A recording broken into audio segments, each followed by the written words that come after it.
এই মুহূর্তের সবচাইতে বড় খবর প্রিয় দর্শক, আবারও একজন গুপ্তচরকে পাওয়া গেল ভারতীয় সেনাবাহিনীর মধ্যে। গত 22শে এপ্রিল পেহেলগামে যে জঙ্গি আক্রমণ হয়েছিল তার পিছনে এবার একজন বড় সেনা কর্মকর্তার নাম উঠে এসেছে। ইতিমধ্যে তাকে এনআইএর হেফাজতে নেওয়া হয়েছে এবং তাকে জিজ্ঞাসাবাদের জন্য তুলে নেওয়া হয়েছে। পেহেলগামে জঙ্গি আক্রমণের পরে এখনও পর্যন্ত ভারতবর্ষের পাঞ্জাব, হরিয়ানা এবং উত্তরপ্রদেশে 15 জনেরও বেশি পাক গুপ্তচরকে আটক করা হয়েছে। সবচাইতে বড় খবরটি পাওয়া গেল যে ভারতীয় সেনাবাহিনীর মধ্যেই একজন জওয়ান যে পাকিস্তানের সঙ্গে এই গুপ্তচরের কাজটা করেছে, তাকে ইতিমধ্যে ভারতীয় এনআইএ সংস্থা ধরে ফেলেছে। নাম তার মতিরাম জাট। তিনি সিআরপিএফের 116তম ব্যাটালিয়নের অ্যাসিস্ট্যান্ট সাব ইন্সপেক্টর ছিলেন।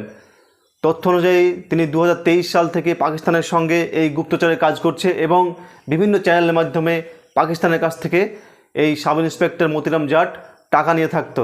শুধু এতেই শেষ নয়, এখনও অবধি আশা করা হচ্ছে যে ভারতীয় সেনাবাহিনীতে এবং ভারতীয় যে সমস্ত ইনফ্লুয়েন্সার আছে তাদের মধ্যে এখনও পাকিস্তানের গুপ্তচর লুকিয়ে আছে বলে এনআইএর দাবি এবং তারা যথেষ্ট তাদের কাজ চালিয়ে যাচ্ছে তাদেরকে ধরার জন্য। পরবর্তী খবর পাওয়ার জন্য অবশ্যই আপনারা আমার চ্যানেলের সঙ্গে